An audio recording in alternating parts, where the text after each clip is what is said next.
Hello বন্ধুরা, welcome to Pallavi's beauty hub and lifestyle. কেমন আছো তোমরা সবাই? আজ অনেক দিন পর একটি ব্লগ তোমাদের সাথে শেয়ার করব। প্রতিদিন যেমন উৎসাহের সাথে নতুন রান্নাবান্না করার ব্লগ, কোথাও ঘুরতে বেড়াতে যাওয়া, দৈনন্দিন জীবনের খণ্ডচিত্র তোমাদের কাছে তুলে ধরে আনন্দ পাই, আজকের ব্লগটা তার থেকে অনেকটাই আলাদা। গত শনিবার ছিল শ্রাবণ সংক্রান্তি। ঘরে ঘরে এই দিন মনসা পুজো পালন হয়।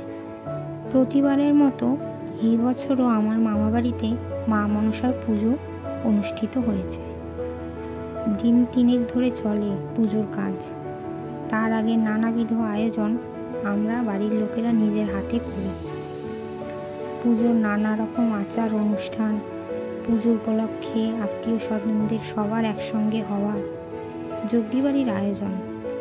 গত বছর মায়ের পুজোর সময় ভয়ানক অসুস্থ ছিলাম। অনেক ইচ্ছে ছিল আমাদের পুজোর খুঁটিনাটি তুলে ধরি তোমাদের সাথে, কিন্তু শরীর বাদ সাধল। মনে মনে ভেবে রেখেছিলাম এই বছরের পুজোর কেনাকাটি, আয়োজন, ভোগ রান্না, ভাই বোনেদের খুনসুটি সব ক্যামেরাবন্দি করব। সব আনন্দময় মুহূর্তগুলো তোমাদের সাথে শেয়ার করে নেব। ইতিমধ্যেই পুজোর প্যান্ডেল ও মায়ের মূর্তির বায়না হয়ে গিয়েছে। কেনাকাটা পর্ব চলছে, ভিডিও সংগ্রহ করছি। পুজো আসতে আর মাত্র হাতে গোনা কয়েকটা দিন, সব ওলটপালট হয়ে গেল। বলা যায় একরকম তাল কেটে গেল।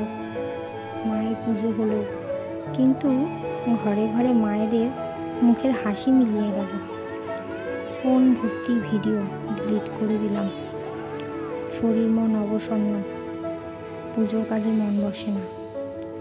তবু মায়ের আরাধনা হলো, হাসি মুখে অভ্যর্থনা জানালাম আত্মীয় স্বজনদের। ভাই বোনেদের খুনসুটি হলো না, ঘরে ঘরে হাসির রোল উঠল না। পুজো হলো। আজ ভাসান। মাকে আজ চোখের জলে বিদায় জানাবো।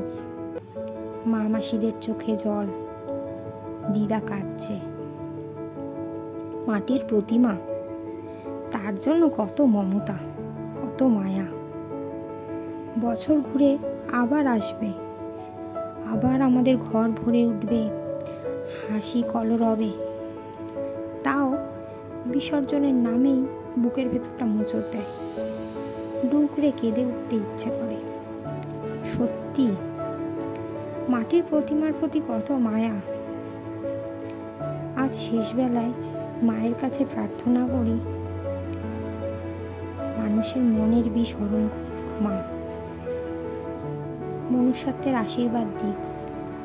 মায়ের আশীর্বাদে সমস্ত জননীর কোল আলো করে রাখুক তাদের সন্তানেরা। লাইক, শেয়ার, কমেন্ট, আজ কিছুই চাওয়ার নেই।